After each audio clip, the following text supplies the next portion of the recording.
अस्सलाम वालेकुम, welcome to my YouTube channel and Facebook page. Viewers, आज जिस टॉपिक पर मैं बात करने जा रहा हूँ, ये टॉपिक इतना इम्पोर्टेंट है कि इस टॉपिक को मैं समझता हूँ हर कोई इस वीडियो को मुकम्मल देखे। चाहे वो कोई आम शख्स है, कोई आम औरत है, कोई डॉक्टर है, कोई हेल्थ केयर प्रैक्टिशनर है, कोई नर्स है या कोई टेक्नीशियन है या कोई सोनोग्राफ़र है या कोई सोनोलॉजिस्ट है। जी, तो मैं आज बात करने वाला हूँ पेल्विक इन्फ्लेमेटरी डिजीज़ की, पीआईडी। PID, PID, PID. अक्सर अल्ट्रासाउंड की रिपोर्ट्स में हमें पीआईडी देखने को मिलता है। अक्सर अल्ट्रासाउंड करने वालों ने पीआईडी लिखा होता है। अक्सर प्रैक्टिशनर्स अपने पेड के ऊपर जो डायग्नोसिस होती हैं, वहाँ पर पीआईडी लिखते हैं। ये पीआईडी का क्या मतलब है और पीआईडी एक्चुअल में क्या होती है? पीआईडी को हम कैसे डायग्नोस करते हैं? पीआईडी की हकीकत क्या है और क्या अल्ट्रासाउंड एक अच्छी मोडेलिटी है पीआईडी को डायग्नोस करने के लिए? रिक्वेस्ट है कि आप आखिर तक देखिएगा ताकि आपको असल बात पता चल सके। यूँ तो पीआईडी एक बहुत ही ख़तरनाक कंडीशन है और एक ब्रॉड टर्म है ये। ख़तरनाक कंडीशन मैं आपको इसलिए कह रहा हूँ, अगर आप मायो क्लिनिक जो एक इंटरनेशनल वेबसाइट है, एक इंटरनेशनल इदारा है, अगर आप मायो क्लिनिक पर पीआईडी को सर्च करेंगे तो मायो क्लिनिक में लिखा हुआ आएगा कि पीआईडी जो है वो सेक्सुअल ट्रांसमिटेड डिजीज़ की वजह से होती है। ठीक है, हर दफ़ा ऐसा नहीं होता कि सेक्सुअल ट्रांसमिटेड डिजीज़ की वजह से या जो सेक्सुअल ट्रांसमिटेड डिजीज़ वाले बैक्टीरियाज़ हैं उनकी वजह से पीआईडी हो। और भी बहुत सारी कंडीशंस होती हैं जिनमें पीआईडी होती है, लेकिन मायो क्लिनिक वाले लिखते हैं कि PID due to sexual transmitted disease. ऐसे ही बहुत सारी वेबसाइट्स वाले लिखते हैं कि पीआईडी में जो मोस्ट कॉमन बैक्टीरियाज इन्वॉल्व होते हैं वो सेक्सुअल ट्रांसमिटेड डिजीज़ वाले होते हैं। तो क्या अब हमारे यहाँ हर खातून को पीआईडी होगा? पहला सवाल तो ये है। इसके बाद अगर मैं बताऊँ आपको कि जो पीआईडी है, पेल्विक इन्फ्लेमेटरी डिजीज़ है, इसका क्या मतलब है इस टर्म का? तो जो पेल्विक के अंदर ऑर्गन्स होते हैं किसी भी फीमेल के, उसमें यूट्रस शामिल है, उसमें ओवरीज़ हैं, उसमें फ़्लैपियन ट्यूब है, जो इंटरनल वाले ऑर्गन्स हैं, उन ऑर्गन्स के अंदर किसी भी ऑर्गन में जब इन्फ्लामेशन होती है तो हम उसको पीआईडी टर्म करते हैं। हम कहते हैं पेल्विक इन्फ्लेमेटरी डिजीज़ हो गई है। क्या साइन एंड सिम्पटम हो सकते हैं इसके? पेशेंट को कभी कभार कुछ नहीं भी होते साइन एंड सिम्टम्स, कभी कभार हल्की फुल्की अलामतें जो है वो आ सकती हैं। हल्का फुल्का दर्द होना, बुखार होना, पेल्विस के अंदर बोझ का होना, बोझ पड़ना, और कभी कभार शदीद किस्म का दर्द भी हो सकता है जो कि हिलने जुलने से भी पेशेंट को दर्द होता है।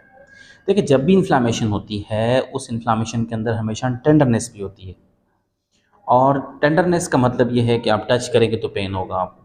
तो पीआईडी के अंदर अगर पेशेंट को उठते बैठते चलते फिरते पेन ज़्यादा होता है या पेन एग्रेवेट करता है, बढ़ जाता है, तो इसका मतलब ये होता है कि चांसेस हैं उसको पीआईडी हो। अब जो अल्ट्रासाउंड वाले पीआईडी डायग्नोज करते हैं, क्या वो ठीक डायग्नोज करते हैं? देखें, फॉर एग्ज़ाम्पल मेरे पास एक पेशेंट आती है, वो आकर अपना अल्ट्रासाउंड करवाती है, और वो पेशेंट पढ़ी लिखी होती है, वो समझदार होती है, वो पहले से अपने साइन एंड सिम्पटम्स देख कर आती है, उसको पेल्विस के अंदर कोई इन्फ्लामेशन होती है। इन इन्फ्लामेशन का मतलब हम सब जानते हैं कि हमारी बॉडी का नॉर्मल रिस्पॉन्स होता है किसी भी फॉरेन बॉडी के अगेंस्ट। कोई भी फॉरेन बॉडी, कोई भी बैक्टीरिया, कोई भी वायरस, कोई भी एक्सवाइजी किसी किस्म की भी जब फॉरेन बॉडी, जब कोई पैथोजन हमारी बॉडी के अंदर एंटर होता है तो उसके रिस्पॉन्स में हमारी बॉडी फिर कुछ अलामतें ज़ाहिर करती है, जो कि अच्छा भी हो सकता है हमारे लिए और बुरा भी हो सकता है। तो अब एक लड़की है जी, वो खुद से पढ़कर आती है कि उसको पेल्विस के अंदर कोई प्रॉब्लम हो रही है, उसको लिकोरिया हो रहा है, उसको फ़ीवर हो रहा है, उसको पेन हो रहा है।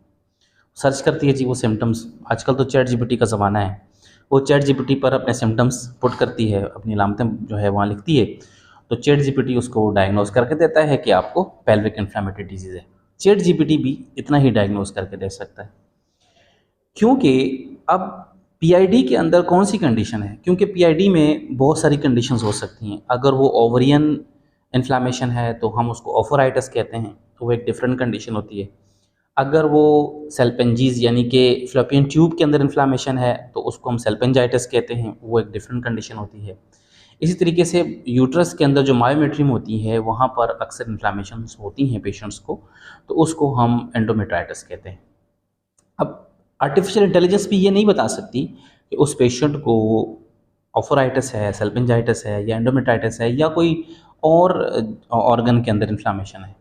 जस्ट वो उनके सिम्टम्स की बेस पर ये बता देगी कि इन्फ्लामेशन है पेल्विस के अंदर। या वो लड़की किसी और सोर्स से सर्च करती है, किसी से पूछती है, डिस्कस करती है, या किसी गायनाकोलॉजिस्ट के पास चले जाती है, वो कहती है जी आपको चांसेस हैं कि पीआईडी है। अब वो लड़की लेट्स सपोज मेरे पास आ जाती है अल्ट्रासाउंड करवाने के लिए, मैं उसका अल्ट्रासाउंड करता हूँ, मुझे कुछ भी नज़र आता है। जिस तरीके से अल्ट्रासाउंड वाले अल्ट्रासाउंड करते हैं, मैं एक मार्केट की बात कर रहा हूँ। मैं अल्ट्रासाउंड करने के बाद जी उनको रिपोर्ट बना के दे देता हूँ पेल्विक इन्फ्लेमेटरी डिजीज़ की। अब मुझे बताएं, इस सारे खेल में मैंने उस पेशेंट का अल्ट्रासाउंड किया, उसकी रिपोर्ट की, उसके डॉक्टर को वापस भेजा, मेरा क्या किरदार रहा? सिफ़र। क्यों?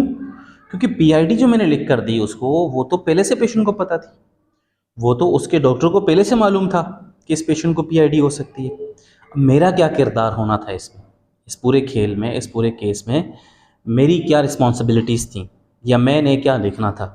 तो देखिए, मैं अल्ट्रासाउंड करने के बाद, अगर मैं अच्छा अल्ट्रासाउंड करूँ तो अल्ट्रासाउंड करने के बाद, मैं अपनी एग्जांपल इसलिए दे रहा हूँ, किसी और की एग्जांपल अगर मैं दूंगा तो हो सकता है मेरा कोई कॉलीग, मेरी कोई स्टूडेंट, मेरी कोई सीनियर मुझसे नाराज़ हो जाए, तो इसलिए मैं अपनी एग्जांपल दे रहा हूँ।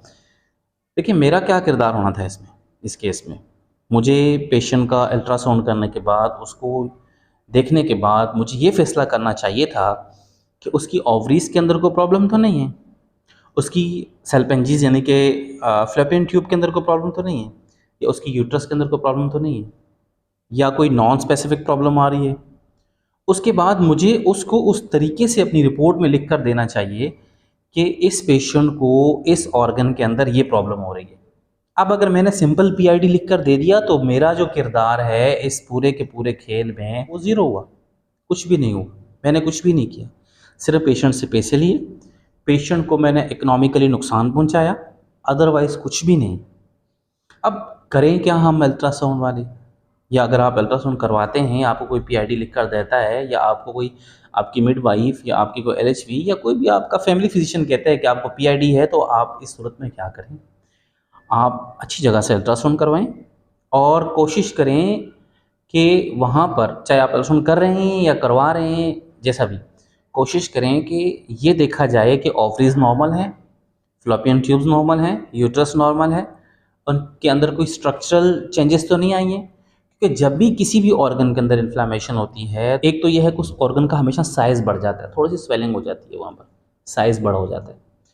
दूसरा ये है कि वो ऑर्गन अपने नॉर्मल टेक्सचर से, हम अल्ट्रासाउंड वाले टेक्सचर का बड़ा इस्तेमाल करते हैं, डेंसिटी, सीटी स्कैन में हम उसको डेंसिटी कहते हैं, नॉर्मल डेंसिटी से उसकी डेंसिटी लो हो जाती है, यानी कि टेक्सचर उसका थोड़ा सा हाइपो एक्विक हो जाता है। आम लफ्ज़ों में अगर मैं आपको समझाऊँ तो इसका मतलब ये है कि वो ऑर्गन जिस हालत में पहले होता है उस हालत से थोड़ा सॉफ्ट हो जाता है, थोड़ा नर्म हो जाता है, थोड़ा पानी पानी वाला हो जाता है, थोड़ा रसीला हो जाता है। तो उसकी वजह से उसका जो टेक्सचर है वो अल्ट्रासाउंड में हमें हाइपो एक्विक मिलता है। तो हाइपो एक्विक टेक्सचर नॉर्मल टेक्सचर से साइज़ का बढ़ जाना, या जो पोस्टीरियर कल्डिसेक होता है उसके अंदर फ्लूइड का आना। पोस्टीरियर कल्डिसेक के अंदर नॉर्मली भी फ्लूइड होता है, कुछ कंडीशंस में ओवल्यूशन के अंदर हो सकता है फ्लूइड, ठीक है, और एंटीरियर कल्डिसेक के अंदर फ्लूइड, एंडोमेट्रियम के अंदर फ्लूइड, एंडोमेट्रियम का थिक होना, मोटा होना साइज से। वैसे तो एंडोमेट्रियम 0.5 से लेकर 1.5 तक नॉर्मल कंसिडर होती है, depends on the day of cycle, के साइकिल का कौन सा डे है। लेकिन ये जो अल्ट्रासाउंड करने वाले अच्छे लोग होंगे, जिन्होंने पढ़ा होगा, जो डॉक्टर होंगे, उनको पता होगा कि इस दिन पेशेंट की एंडोमेट्रियम का साइज़ क्या हो सकता है। तो एंडोमेट्रियम का साइज़ का स्वेल कर जाना।